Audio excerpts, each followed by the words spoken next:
Hey, we're going to take a look this morning in 2 Timothy 2 at 5 word pictures that shape your Christian life. Now, there's more than those 5 in 2 Timothy 2, but I'm just going to give you 5 of them this morning. And I'm going to give you the notes in advance, okay, like right here. I'm going to let you see what word pictures we're looking at. But as I do that, I want you to actually think for me, if you would, about which one of these you need to work the most on, okay? Whether it's being a student, being a teacher, being a soldier, being an athlete, being a farmer. So as the message as we kind of unpack what the word is going to say to us here, I want you to be thinking this morning about, okay, that's the one I need to work on. Now, if you're like me, you're probably going to say, I need to work on all of them, okay? But pick the one you most need, right? And so that you can look into that this upcoming week and start to look for ways to apply it. I'll pick up the reading in 2 Timothy chapter 2, verse 1.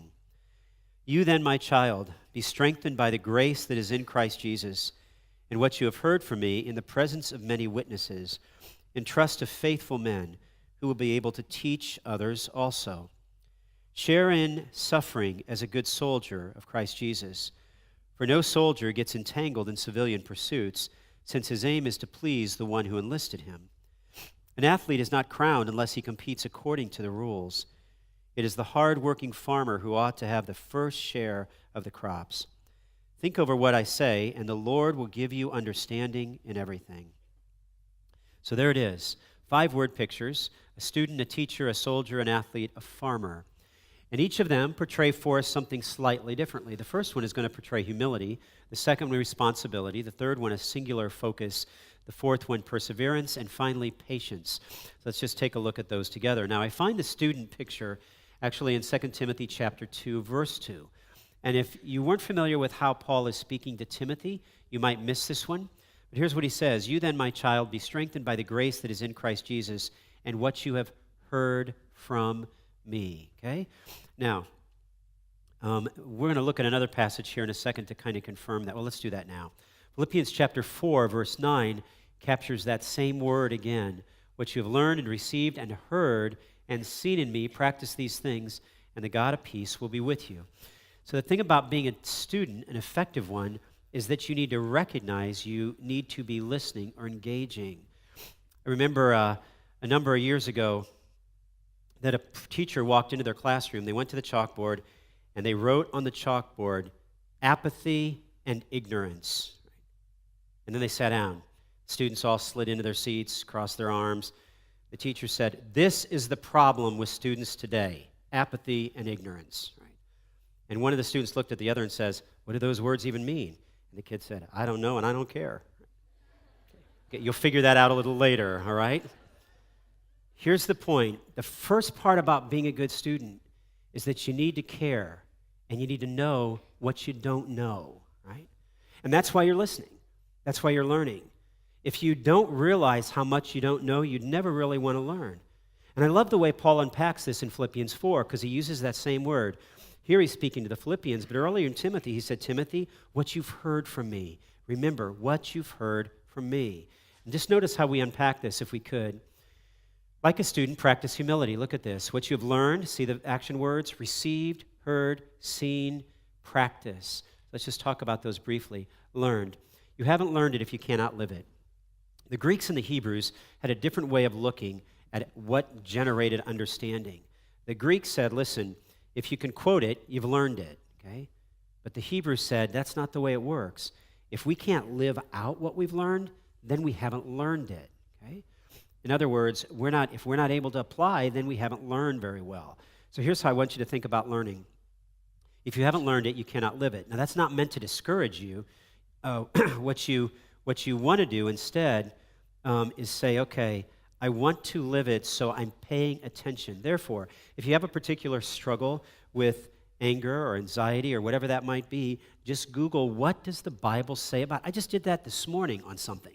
I just went into Google and said, what does the Bible say about? And all of a sudden, there was the passage I was after. So you need to learn in order that you can live. The two are synonymous. Here's the second idea, received. Pass on what you've learned. Pass on what you've learned. Paul says in Philippians 4:9, you need to both what you've learned and received, then he's going to say and heard. Just think about this. He had received certain things, and he passed those on. I remember hearing our pastor in California saying this once rather emphatically. He said, listen, if you've been a Christian for a while, there has to be somebody that knows less than you do. So find them and teach them. Find somebody that knows less than you do and share it with them. Don't say, oh, I don't know enough, I don't know enough. There's probably somebody in your circle that doesn't even know the basics about what you believe. Find someone and share it. What you've received, pass on. Note the third word, heard. This is how a student practices humility. If you hear it, listen well, write it down, review it. Listen well, write it down, review it. I almost always, when someone starts talking to me, and you know this if you come to me with an issue, I almost always start writing. Right? It's because when I'm writing, I'm hearing it better. In fact, I've been waiting a long time to tell you this story, so this is great. But I needed to wait until after Gene Getz had been here so that you knew who Gene Getz was. I remember a number of years ago hearing a mutual friend of ours say, you know, Phil, I traveled with Gene a little bit, and when I traveled, it didn't matter how bad the preacher was. Gene always took notes. It was like I would look down the aisle and I'd look at him taking notes and I'd think, how can you even get anything out of what this guy is saying, right? But that's the beauty of a person who comes as a student. They want to learn. They want to listen well. They want to write down. They want to review. Okay? That's the image you're after. I didn't get a chance to preach for him, but I'd probably had to tell him, hey, you're supposed to be taking notes if he was here. The point is this. We should be learning like that. We should be saying, I know I'm going to forget this, so I'm going to write it down, I'm going to review it. I want to bring that humility to my learning experience. Seeing your example matters. Paul says, what you've learned, what you've received, what you've heard, and what you've seen in me practice, your example matters. Ezra 7:10 is one of my favorite verses in the Old Testament. For Ezra had set his heart to study the word, to practice it, and then to teach it. So again, work and labor hard at trying to live out the things that you're in your own life. Your personal life matters. You've probably figured this out by now, but if you're trying to do ministry in any way, shape, or form, you're teaching a children's Sunday school class and your personal life isn't together, you're probably hearing discouragement over and over again. Work hard at getting your personal life together because your example matters. Here's the final idea. Practice. Be doers of the word. James 1:22. Be doers of the word and not hearers only, deceiving yourselves. Paul said, here's what a student looks like. Philippians 4:9. Learned, received, heard, seen, practiced. So that's how you want to look at a student side. Let me talk briefly about the teacher side. Like a teacher, exemplify responsibility. Like a teacher, exemplify responsibility. Now, Paul writes in 2 Timothy 2, entrust to faithful men who will be able to teach others also. Entrust to faithful men who will be able to teach others also. Now, I wasn't planning on doing this, but here's what I need you to do. Let me see. Looking for a mic that I can run around here with. Grab this one real quick. Okay. I'm not going to embarrass you, but I just want to do something real quick for the sake of communicating how teachers work. See, is that one? Do I need to push this one on, Justin? Okay, good. So here's what I'm going to do. I want you right now to remember the teacher that most impacted you, okay? So you can go way back to your elementary school days or whatever. Just remember the teacher, one teacher who most impacted you, and then give me one word that communicated them. Like you say, this is the one thing that this is why I love them. This is the thing that communicated who they are, okay? So let me just start in the center section right here. Give me does somebody have a teacher that impacted you, and you could give me one word to describe them? Okay, yep, so there's some hands. I'm coming. Get there real quick. Here we go. The teacher was? Mrs. Oreo, and she challenged me. She challenged you, okay? And how old were you? I was in 9th grade. 9th grade, okay? 9th grade teacher challenged you. Over here. You're laughing. This is going to be great. I can love it. Okay, go ahead. Mrs. Husser, my 3rd grade teacher. Okay, and why did you like her? She was enthusiastic. Enthusiastic. That's great. Good. Somebody else, okay? Coming over here. Come to the back. Where are you, Sean? Go ahead. Teacher was? Steve Isles, inspirational. Inspirational. Great. Okay. Sure. Whoops. My teacher right now, Mrs. Netz. Okay. And what way is she helpful? I understand all the Bible lessons she does. Oh, that's great. So she can teach with understanding. Good. Somebody else in this section. Oh, I'm coming over here. I want some of the older guys or older. Now that I said that, nobody's going to raise their hand. I want somebody who can remember now, after years, how a teacher influenced you and how it shaped you. So let me see. Bruce, you qualify as an older guy, okay? Go ahead. Mrs. Wells. She was very caring. She passed me even though I was failing. Okay, that's great. That's great. Look at that. That's great. Okay, yes, back here. My sixth grade teacher, Mrs. Green, she was extremely caring. We could tell she loved us. That's great. Cool. Pass it down there. Dr. Roger Stiles from Tennessee Temple University. I was in grad school, and he was very approachable. Ah, that's a cool word for a teacher. Let's see. I'm coming down that side.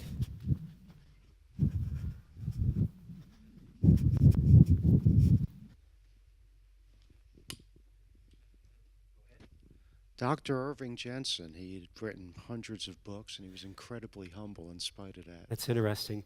That's the Moody Bible Institute professor, right? Yeah. That's amazing. So humility marks a teacher. Yes, Candace?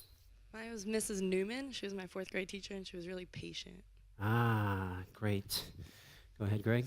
Mrs. Cannon was my seventh grade biology teacher. She was extremely exciting. She made biology exciting? That's great. Do you make biology exciting? That's my question now that you're a teacher. Do your best. Here's what I want you to see for just a moment. I want you to feel and sense the responsibility that teachers have. Do you think for a moment that when a teacher gets up in the morning, they think something like this? Today, I need to be extremely caring. Or today, I need to be extremely approachable. Or today, I need to be extremely loving. Or today, I need to pass Bruce even though he's failing, okay? A teacher doesn't get up that way in the morning, I don't think, but they do that over time, day after day after day, and they exemplify for us responsibility. Here's a great question. You may not be a teacher by profession, but are you teaching? I mean, Paul challenged Timothy in the passage in this way. He said, entrust to faithful men who will be able to teach others also. In other words, Timothy, you need to teach certain people so that they can teach others. Don't miss this. You're just not teaching people so that they gain more knowledge. You're teaching people so that what you shared with them, they can share with somebody else.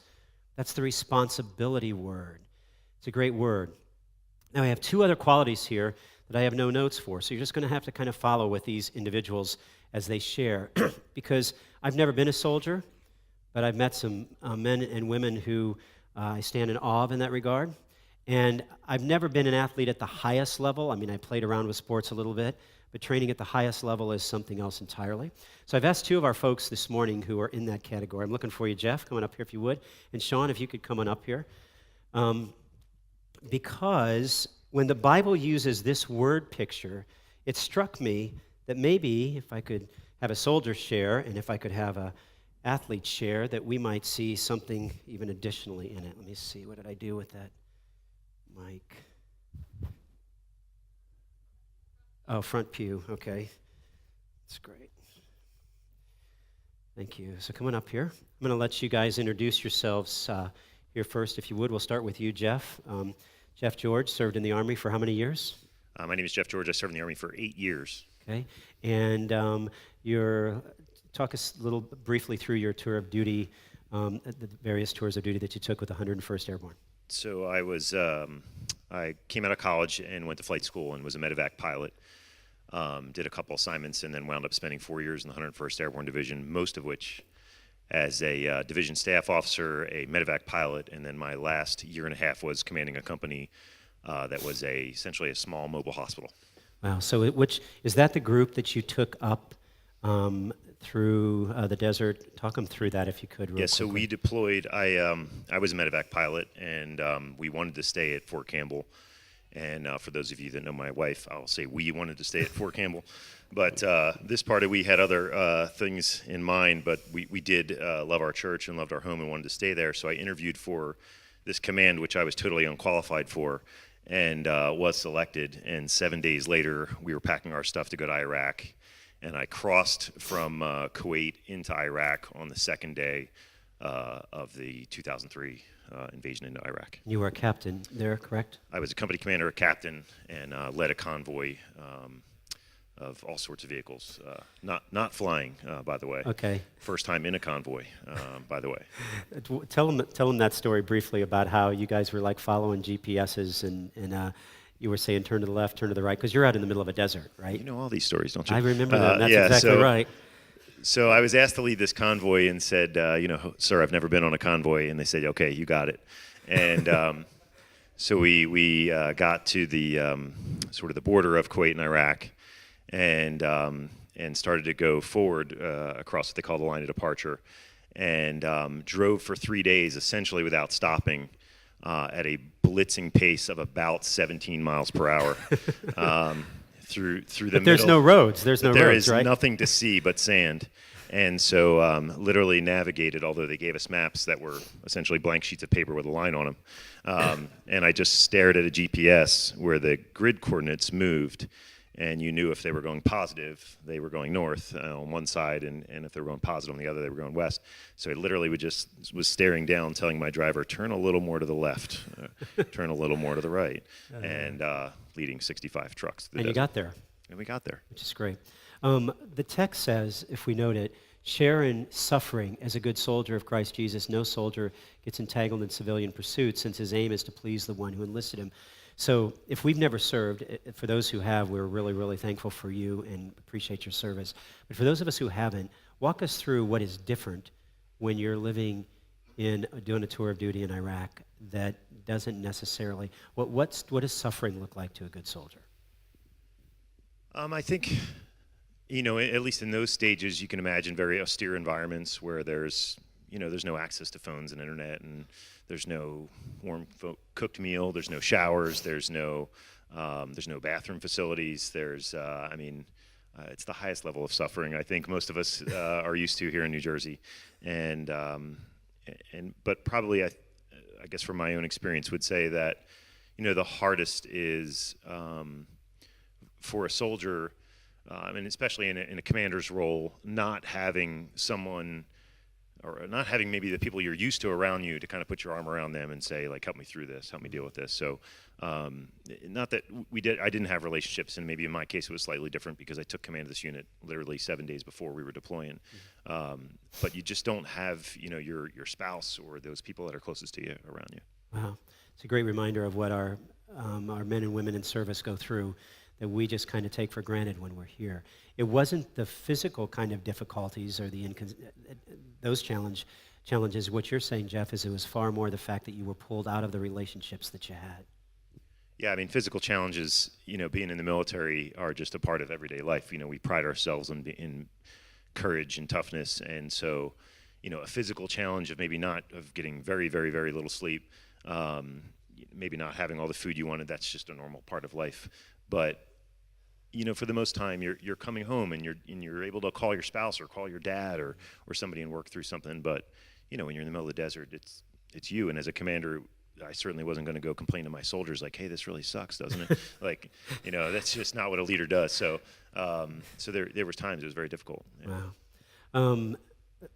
Tell us a little bit about this singular focus idea. A soldier has to have that singular focus. So in the text, he's not entangled with the affairs of the world in the same way. And that's supposed to be a picture for us. Tell us what happened, or if there were times where, what would have happened if someone wouldn't have had a singular focus, and if there were times that you can remember maybe sharing where someone didn't, and the consequences from that. A couple stories around I do, yeah, I'm ready for them. Well, I haven't told you what to say, but if you don't, I'm going to tell your story, so go ahead. I think of a couple things, as it relates to this passage, and as a commander, I'm given a mission, and it's to accomplish, a series of things or a particular task. But soldiers are not given missions; they're given orders, and they are single orders, and they may not understand the broader context of that order.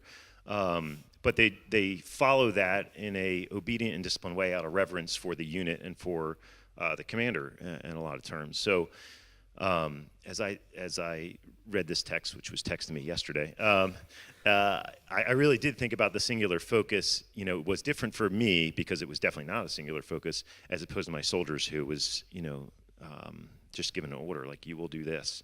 And they are counted on to do that, so the person to their left and right and wherever, can be protected and taken care of. I think the story you're wanting me to share is about Private Anderson and his weapon. Yeah, that's it. You can tell it better than I can, so go ahead, Jeff. Private Anderson was a large individual, muscular individual, was a practice squad player for the Raiders, who enlisted in the Army after 9/11 and became a medic. And so he was a medic that was in my company, who was not very bright.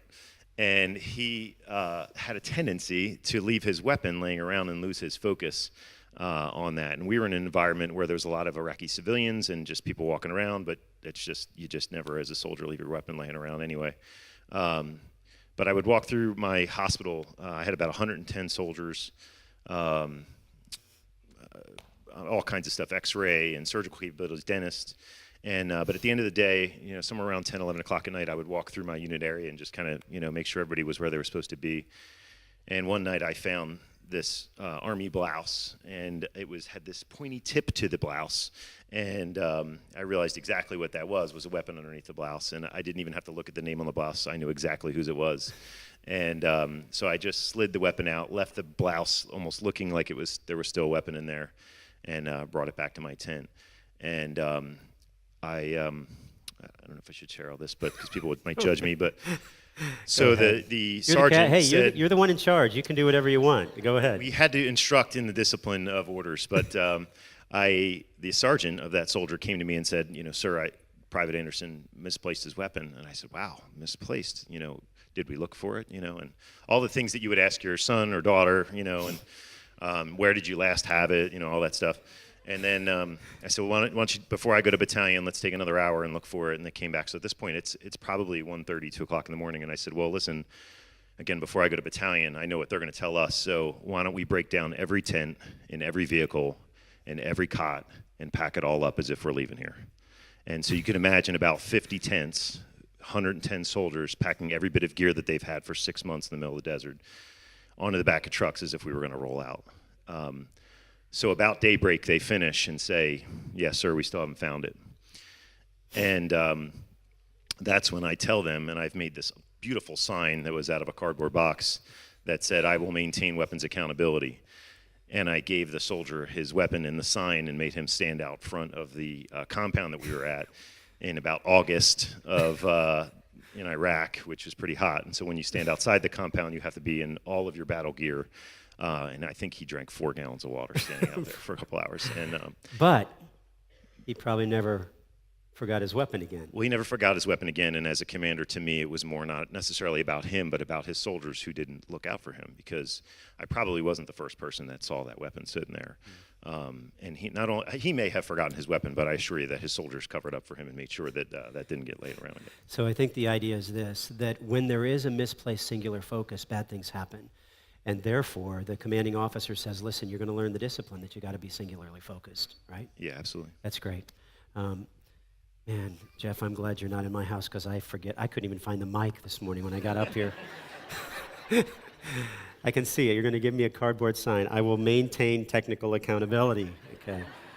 Sean Mick. Sean, there's a lot of us here who maybe have run or exercised, but not at the level at which you did. So tell us a little bit about what you did as an athlete. You were a professional athlete for a period of time, and your race of choice was? The one that had a prize purse. Yeah, sorry, you got to talk into the mic. There you go. The one with the prize purse. The prize purse was your race of choice. What are some of the races you were running in? What distances? I ran everything from the mile, 1,500, up through the marathon. Like I said, as a runner, if you're not winning races, you're not making money, so you don't pay bills. So yeah. There's a focus for you. Okay, so, but in order to win races, you had to persevere and train for those particular races. I met Sean because you came in here one Sunday and we had a mutual acquaintance, and I started telling you about the acquaintance, and I said to him, you know, this guy told me about this friend that he used to run with, that you almost qualified. You were how close to qualifying for the World Championships or an Olympic race? It would be the Olympic qualifiers, Olympic Okay. trials, seconds, Seconds. And what was the race particular? steeplechase. Steeplechase. 1500. Okay, and I remember saying to my friend, like, you know, well, that's just a couple seconds. Can he make that up, you know? And so I'm sharing with Sean when he comes in here one Sunday. I didn't know it was Sean, and I said to him, oh, that friend, you know, if you knew that guy, he was telling me the story about this guy who nearly qualified for Olympic trial. And Sean said, that would be me. Okay, so that's great. So tell us a little bit about what was necessary in the perseverance or training as an athlete. To get to that level, I basically spent many years living in 10 by 10 shacks, but, you know, the kind of things you'd have as sheds. I lived in those without electricity. Makes you harder, makes you tougher. I would put in the amount of mileage of anywhere between 100 to 130 miles a week. So break that down for you, that's nearly 20 miles a day. So it would be wake up, you know, before you're really moving, you kind of go out and do a nice easy 10 miles, come back, eat your breakfast, you know, easy 10 miles, you know, 6-minute pace or faster. Then you come back, you have your breakfast, take a nap, time to go to the track. By the time you warm up, do your workout, and get done, you've put in about another 13 miles. You come back, you got to eat again. After you get done that, it's to the gym for about an hour and a half at gym work, stretching. You're going to the masseuse about once a week. You're getting physical therapy done. You're getting, you know, it's rather intensive. I moved to many places. I was living in Colorado Springs for a while. It was getting pretty cold up there, so I moved down to Albuquerque, both at altitude. And to put it into context of how much you work for yourself, you know, as an athlete, you'll be basically, you'll work for a goal, and you're never going to get it, because as soon as you come within a whisker of it, you raise your goal. So you are basically a habitual loser in your own eyes, no matter how good you can get. And that's sort of the motivation, and it's realizing that, you know, in your career, you're striving and you're striving and you're striving. And I mean, I've had friends where I did workouts where I would do 4 or 5 repeat miles, where I had 2 other friends working out with me who would alternate. A mile would be 4 laps around on the track. They would run 1 lap and take a rest while the other guy ran a lap. While I was continuing to run, they couldn't finish my workout. Together. Together. Yeah, because because this idea of persevering as an athlete had pushed your body to a different level. Okay? Now, this text is interesting because this text says something about an athlete is not crowned unless he competes according to the rules. Now, we have seen again with the whole doping thing. I mean, all of, you know, even Russia gets pulled out. A whole nation can get pulled out of Olympics and that kind of competition in violation of certain rules. Tell us the story about the rule that you talked about, some folks breaking rules that you were housing with for a while. In training, you'll meet people from all over the country, all over the world. And at one point, when I was living in a house in Albuquerque, there was a lot of us: Kenyans, some Frenchmen, some Ethiopians, a couple Americans. And in this house, we would all be out training, and one of which was an Olympic athlete. And an Olympic athlete tells me at one point through a training run, we're out running through the Sandia Mountains, and he looks at me, and I've never seen any athlete train as hard as you do. And I kind of was like, that's interesting. You know, this guy's pretty good. You know, so I continued, and when I left, a few months later, I realized, well, just came out in the news, that guy tested positive. 3 other people in the house tested positive for drugs. One of the guy's girlfriends tested positive for drugs. The house was owned by an agent. Well, after this house basically got busted, they owned a second house, and all of those athletes started winning races. In other words, there were a lot of people competing not according to the rules. But the person competing according to the rules had to work harder because you didn't have the advantage that the others had in the recovery from the drugs they were using. Absolutely. Yeah. So here's the thing I want you to think about this morning. You've heard 2 remarkable stories. Thanks, Jeff, for sharing. Thank you for your service, too. We are grateful for that.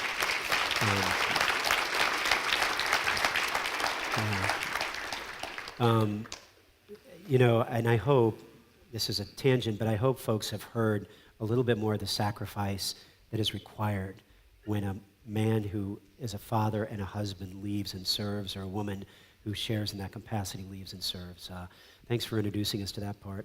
And Sean, I don't think any of us are going to go out and run an easy 10 miles after this morning, but what you have heard, I hope, is what is needed of a soldier and what is needed of an athlete at the highest level. It's not about just kind of being like a kind of a weekend guy who goes out and runs a little bit.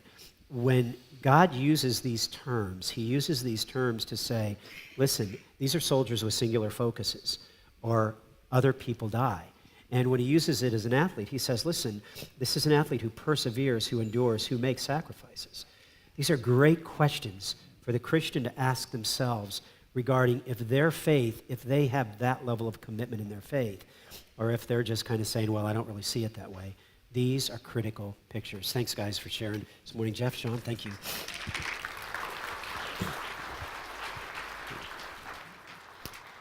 Well, there's one more picture, and it's this one. Like a farmer, develop patience. Like a farmer, develop patience. The text says, it is a hardworking farmer who ought to have the first share of the crops. Think over what I say, for the Lord will give you understanding in everything. So here's that last one. Like a farmer, develop patience. Now, I'm not a farmer, but my father was, and I grew up in a heritage of Midwestern families that many of them were farmers.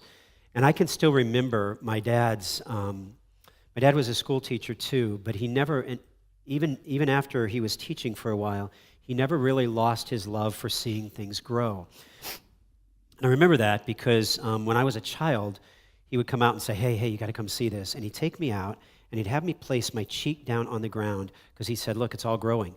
And I'd look at this open field, and it just looked like dirt to me. And I'd put my cheek down on the ground, and I could see a row of really fine corn coming up, but you can't see it from the top. But when you get down, you can see that green running down through the field. My father would never say, he'd stand up and say, isn't that great? I just love watching stuff grow. But he would never say this. He would never stand up and say, tomorrow we harvest. Because he understood that you plant, that you water, that you do all of that, and God ultimately will bring the increase. In our world and generation, I just got to tell you, it's just not those who are millennials who struggle with this. It's all of us who struggle with this. We want something, and we want it right now. But a farmer would have developed patience. You can't grow something instantly. It takes time to grow. In fact, I'm going to give you 2 ideas to go with this, and then we're done. Be patient with the pace of growth. It may not go according to your plan.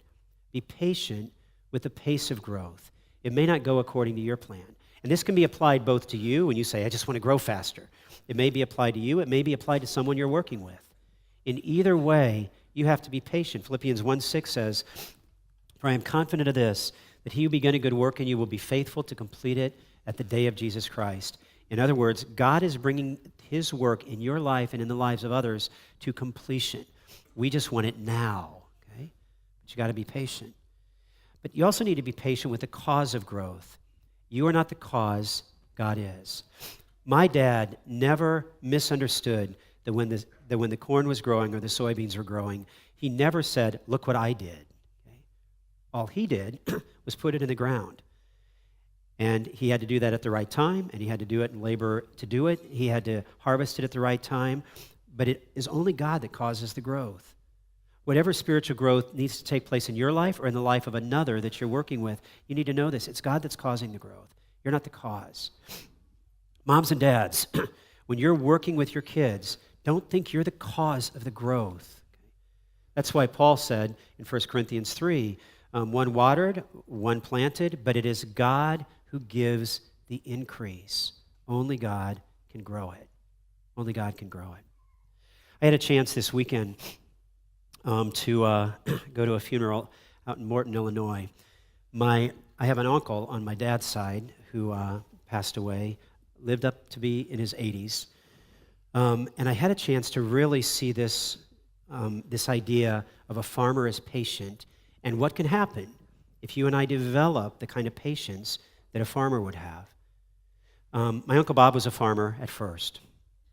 But back in the mid-50s, his wife, my aunt, gave birth to a son. And the doctor damaged the son when the baby was born.